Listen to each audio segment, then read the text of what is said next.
afternoon and welcome to the send-off ceremony of the Philippine delegation to the 32nd edition of the Southeast Asian Games. To begin our program, we'd like to invite Tagaytay City Mayor Abraham Tolentino, President of the Philippine Olympic Committee, to give his welcome remarks.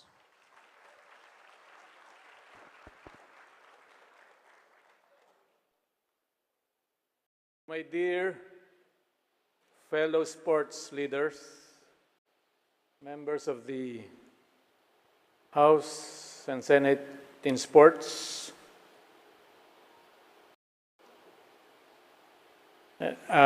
Philippine Sports Commission, headed by our Chairman Bacman, and of course, our dear President, na naging atleta po siya as a swimmer and football player. Baka hindi niyo po alam.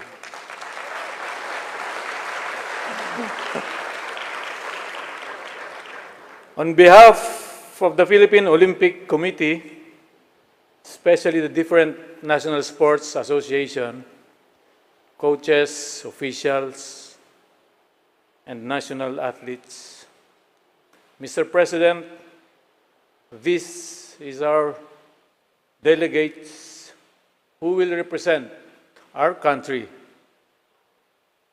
in this 32nd SEA Games in Cambodia.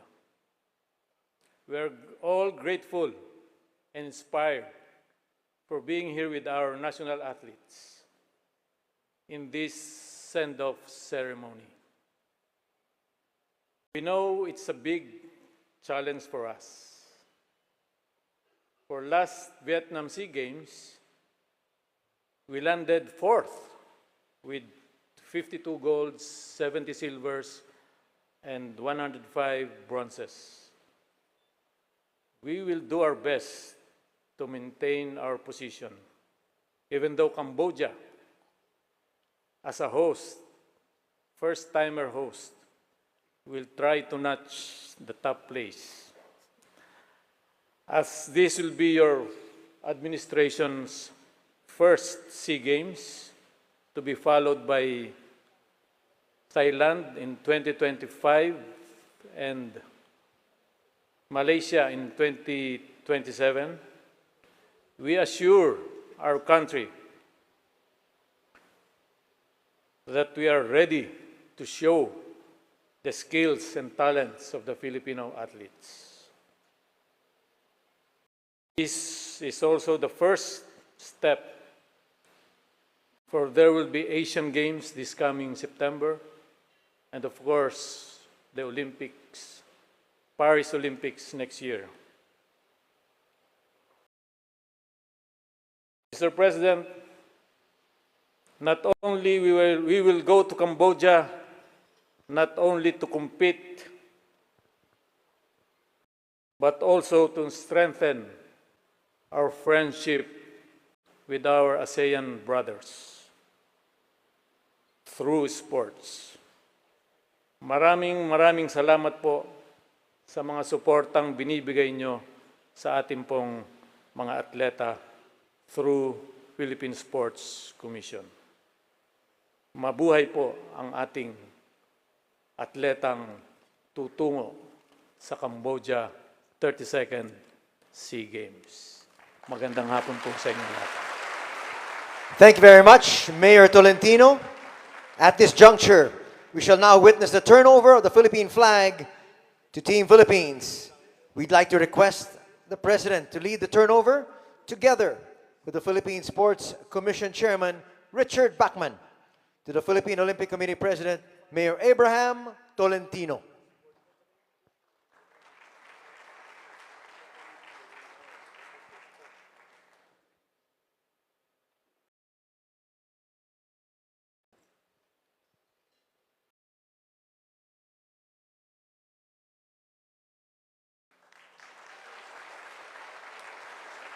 Good luck, Team Philippines!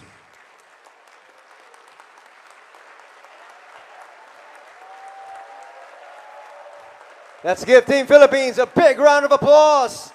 And we send them off with a huge prayer from the President and everybody here. Thank you very much, Mr. President. And now we'd like to invite Chairman Richard Bachman of the Philippine Sports Commission to introduce our guest of honor.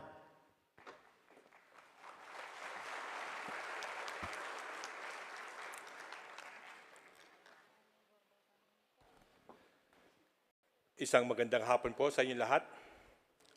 Today, I have the honor of presenting before you a leader who needs no introduction, a true public servant who right from the start of his administration has set his eyes on continuing the steering revival of the golden era of Philippine sports. Looking back at one of the legacies set by his father, the late President Ferdinand Marcos Sr., who took changes and created Project Gintong Alay in 1979. A comprehensive national sports initiative that upgraded the standard of Filipino athletes representing the country in international competitions, which was ultimately focused on building a strong, healthy, and alert citizenry. Through this, we saw the emergence of some of the country's sports legends, such as sprinters Lydia de Vega and Isidro del Prado, swimmers Eric Buhayan and Akiko Thompson, boxers Mansueto Onyok Velasco, brother Roel Velasco, and Elias Ricardo, and our very own bowling legend, Bong Ku, among others who championed over their counterparts in the world stage. It is apparent that he is no stranger in the field of play and takes to heart the transformational power of sports to unite and bring the nation together.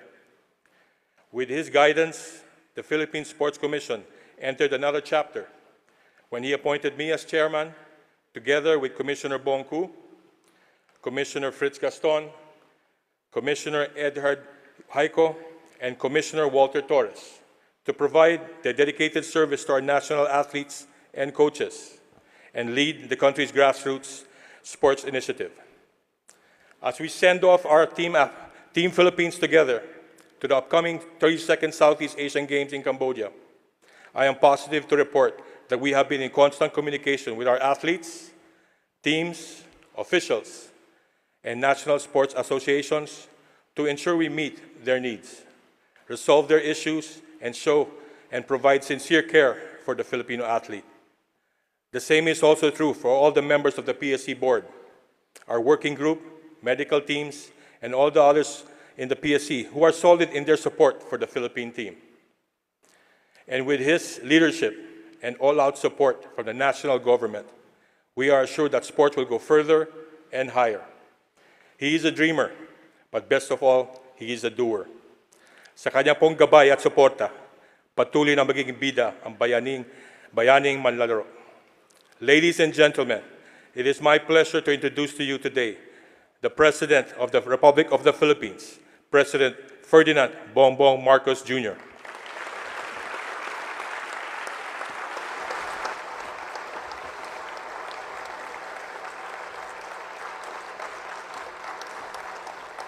Thank you very much to the Philippine Sports Commission Chairman, Chairman Richard Bachman, for your kind introduction. Also with us here is the head of the Philippine Olympic Committee, the President of Philippine Olympic Committee, President Abraham Tolentino.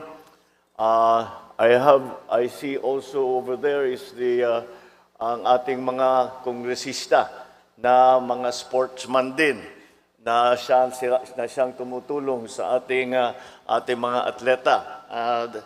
Senator Bongo is here, and Congressman Richard is also here, both of whom have been avid supporters of our athletes.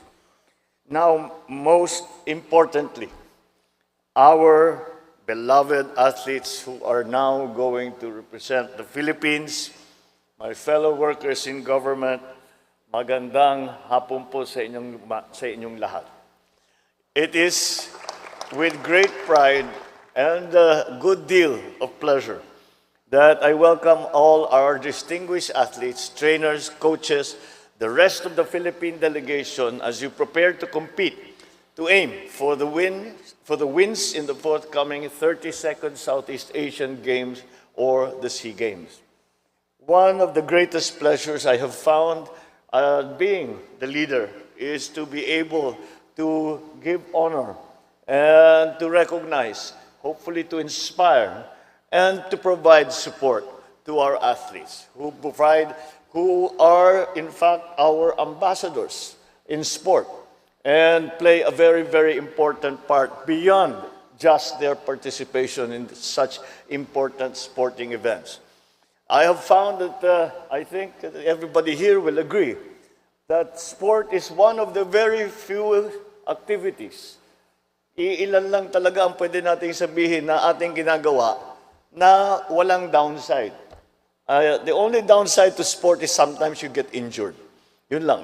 Everything else is good for you. It's good for your discipline. It's good for your health.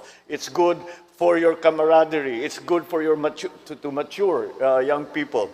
And that is why it has to be kept as a very, very important part of our support to our society.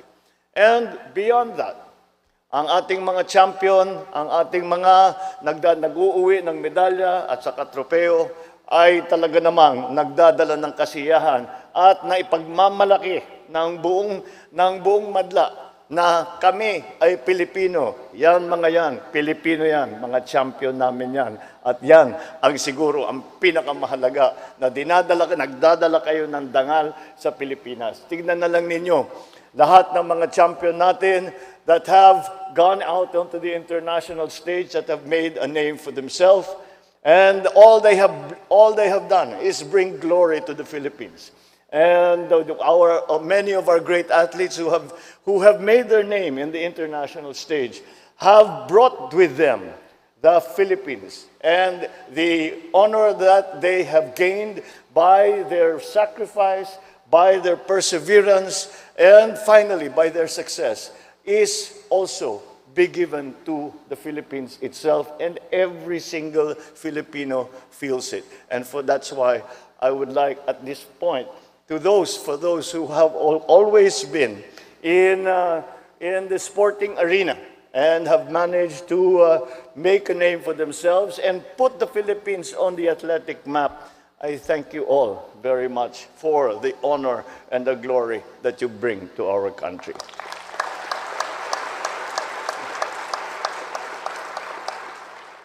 Ngayon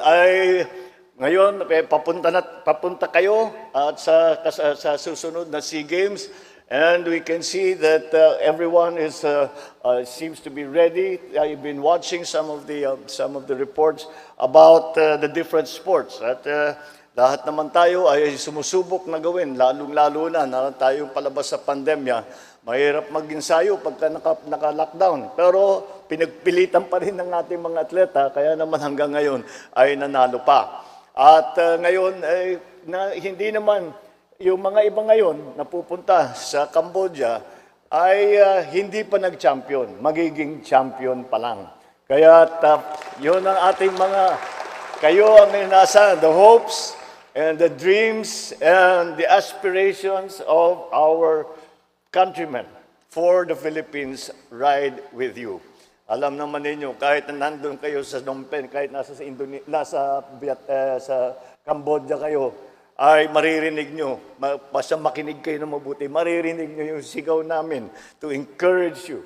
Kung pwede lang talaga, yung kayo na yung kakargahin namin para manalo kayo dun sa sport ninyo. Kaya ganun ang yan ninyo you have 107 million nakakampi na walang ginawa kundi magdasal na maging successful sa inyo. Walang ginawa kundi isipin kung paano kayong panalunin, kung paano kayong tulungan, kung paano kayong palakasin. And that is the tradition that you have brought, that sportsmen have brought to the Philippines by making their name abroad. And again, it is for me an extreme pleasure and for me to see all of you. I know all of you athletes, not only the athletes, but the trainers, the coaches, lahat ng support na dinadala para magkaroon tayo ng mga champion na atleta. Ay alam ko lahat kayo ay pinaghihirapan ninyo ang training ninyo, ang training ng mga atleta, ang pag-aalaga sa kanila. At siguro naman, ay mabibigyan naman tayo ng sukli, ng kaunting medalya at kaunting tropeo. At siguro baka malampasan natin ang ating mga naging record sa nakaraan. At yun naman talaga ang ating inaasahan. So once again, it is my great pleasure to be able to be with you. Just very quickly, pinilit ko makapunta rito dahil gusto ko makilala yung mga champion. Kagaya ng sinabi ni Mayor, sabi niya ako, naging sport. Lahat na sinubukan ko. Nag-football ako, nag-squash ako, nag-shooting ako, nag-archery pa ako, nag-fencing pa ako. Hindi ako nag-champion. Kaya gusto ko makilala yung champion. Kung ano ba yung pakiramdam na yan. But I think it is all to the good. And once again, if this administration, this government can do anything more to support our athletes, to support sports in our country, to support the Philippine Sports Commission, the Philippine Olympic Commission, who I understand are still squatting in the environs of the CCP. Kailangan natin siguro, mahirap naman, ang dami nating pinapagawa sa inyo na wala kayo man lang na sarili ninyong opisina. But anyway, that if there is anything more that this government can do, that this administration can do, that I personally can do, you please make sure you will tell me, because we are all rooting for you and we all want to do everything that we can do to make you as successful as you possibly can in your chosen events. So, good luck sa inyo. At huwag niyong kakalimutan, kapag talagang napagod na, nahirapan na, kahit na na-injure na ng konti, pakinggan niyo ulit yung sigaw, maririnig niyo. Kami yun, yung mga kapwa niyong Pinoy, sinisigaw. Go, go, go, go. Maraming salamat. Good afternoon. Thank you very much, Mr. President. Now we'd like to request the President to kindly grant a group photo opportunity or a groupie with our audience. So at this point, may we request the President and the stage party to proceed downstage.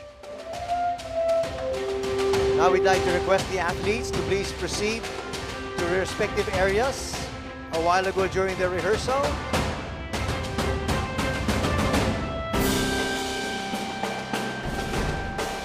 Once again, dun sa sinabi nating designated areas, please make sure you're at a designated spot para makasama po kayo sa picture.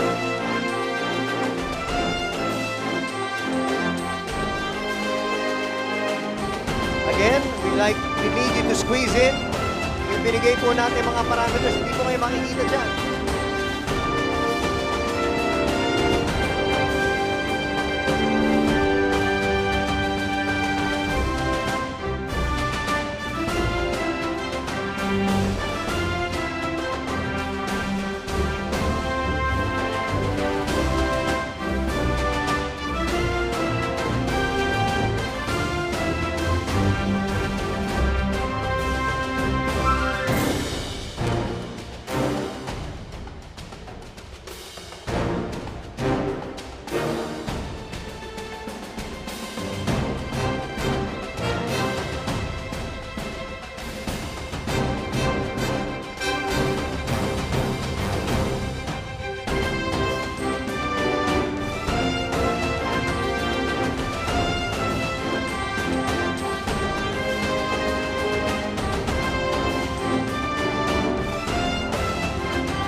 Thank you very much, Mr. President.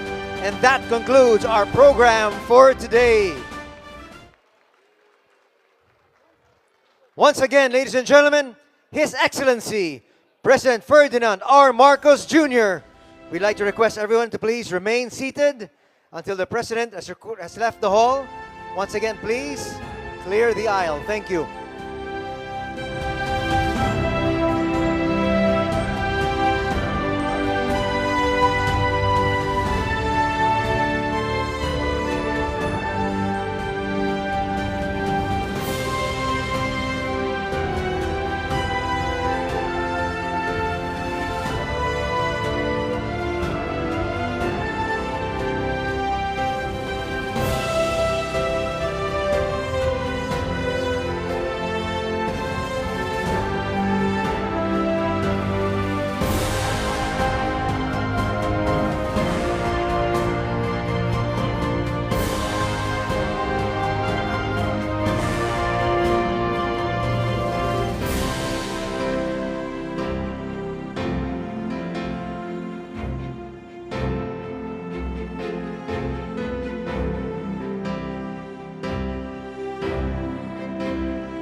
Once again, we'd like to request everybody to please remain seated.